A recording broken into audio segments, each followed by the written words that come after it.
Everyone, even though this is already a full audiobook on my channel, there's a playlist called 10,000 Whispers. It's in the description. I decided to read you Now's the Time, a chapter from that book, again, because it's so amazing. Now's the time. I thought my subject to be learned that summer of 1993 was perfect faith, and indeed it was. But intertwined, because it's what makes the idea of perfect faith a functionally sound concept, was simultaneous time. When does creation happen? Now. When does a probability get selected from the infinite field of probabilities and inserted into our life? Now. And which thoughts, emotions, beliefs, attitudes, and expectations select the next probability? The ones that we hold now. Everything happens in the spacious present. It is, as Seth says, the point of power.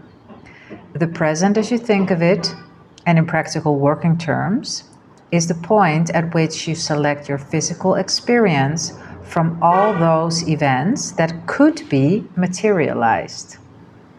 High on my list of favorite Seth quotes is the one I mentioned in the 180-degree turn, which is a book Lynda and Dahl wrote.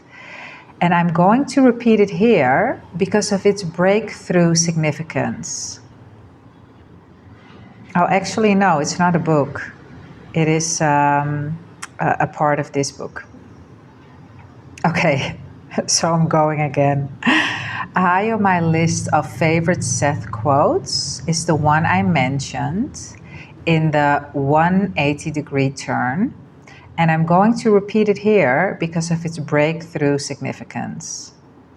There is no cause and effect in the terms in which you understand the words, nor is there a succession of moments that follow one after the other. And without a succession of moments following one after the other, you can see that the idea of cause and effect becomes meaningless. An action in the present cannot be caused by an action in the past, and neither action can be the cause of future action in a basic reality where neither past nor future exists. Cause and effect, the theory that has the world mesmerized. Almost all plans of action, responses, attitudes, reactions, decisions, and emotions are based on a belief in cause and effect. And if there is no such thing, then what happens to our thinking? Just about everything, and all of it good. We become free to view events with a radical new eye and figure out just what the heck it is we're dealing with in physical reality. I'd been back at the office for a few days after returning from Virginia when I opened the publication produced by a distributor of Beyond the Winning Streak, that actually is a book, and perused the pages for the ad we'd placed in that issue. I gave it a second flip through because the first time I hadn't found the ad. I didn't the second time either. Damn, it was to have been the kickoff in our advertising efforts for the book. We'd finally gotten serious about marketing, and look what happened. The ad was never run. Now we'd have to wait another 2 months and lose valuable time in the process. Then the phrase perfect faith crept into my mind. Oh yeah, I'm supposed to be learning this stuff. But this isn't the time to try. After all, it's after the fact. The damage is already done. Well, what can it hurt? It sure beats getting angry, and maybe there's a silver lining I can't see yet. Well, I can think of one. So I sat at my desk and closed my eyes. I calmed down, cleared my thoughts, and said, perfect faith. I used that phrase as a signal to settle in, let it be, accept, no, release. I felt my mind clear and then visualized a short scene of me feeling very happy in this moment. I opened my eyes and smiled, knowing or hoping I knew it had worked. The whole process took maybe a minute. I reached for the phone and called our distributor. Oh yes, our ad rep said. You're right, the ad didn't run in the July issue. It ran in the special May-June issue that was circulated to twice the usual audience because it was handed out of the annual publishing convention that month. Although your artwork arrived after the cutoff date, we had space available and squeezed you in.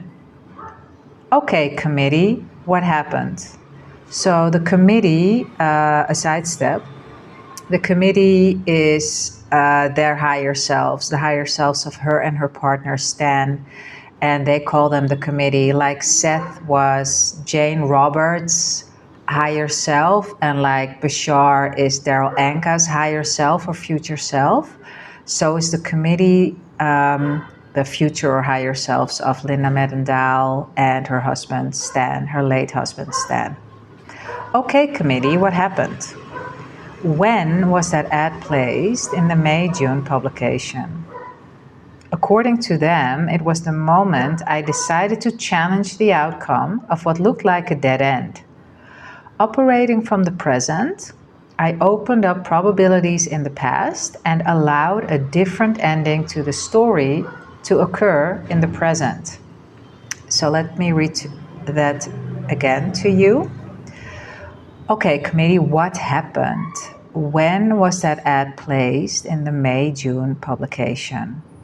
According to them, it was the moment that I decided to challenge the outcome of what looked like a dead end. Operating from the present, I opened up probabilities in the past and allowed a different ending to the story to occur in the present. A future self's helping hand. How about impacting the present from the future? Is that a possibility? If simultaneous time is valid, it must be. Here's a story for you. You can draw your own conclusions. One day, I walked into a store for an unplanned shopping trip. As I went to pay for my $95 item, I found I had left my credit cards and checkbook at home. Then a memory flashed of Stan giving me $100 a week previously and of me placing it in my purse.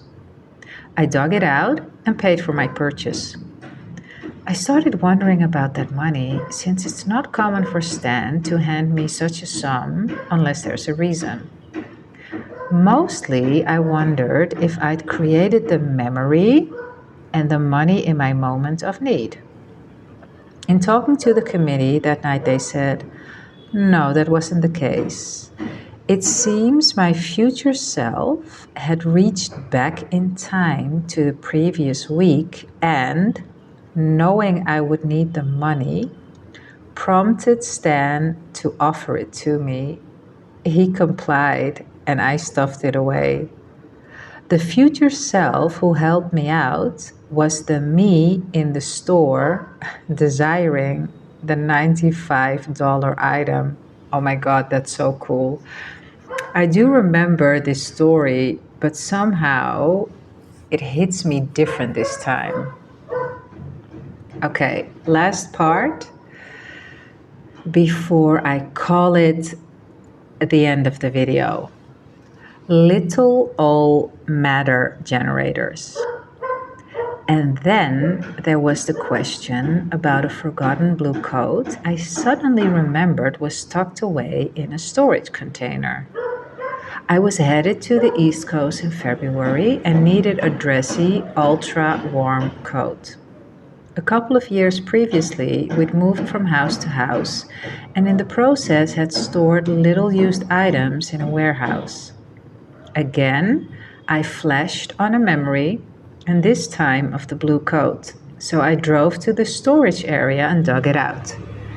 I was relieved to find it because truthfully, I couldn't quite remember if I really owned one or if it was a figment of my imagination. By now, I was learning to question seemingly innocuous events, ones we all meet every day in our realities. So I asked the committee when exactly the blue coat was placed in a storage area. 2 years ago, or the moment I thought of it? When I thought of it, they said, it seems I placed it in my memory at that point and assigned it to the past. As an intriguing aside, the committee says that until we enter a room or view a scene, until we experience it, there is nothing materialized in our space continuum. It's all there as a psychic or psychological patterns, but until we actualize them through one or more of our senses, meaning we see, feel, hear, taste, or smell them, they are not solidified into matter. In fact, whatever scene is behind our heads at this very moment is not materialized in our private physical reality until we experience it in some sensory way. We're all constant little matter generators, it seems. If this is not mind blowing, then I don't know what is. As I said more often to you, ask me anything. Details are in the description, together with the link to the full audiobook that I recorded a couple of years ago in linear time. And yeah, I'll see you in the next video tomorrow. Much love. Bye.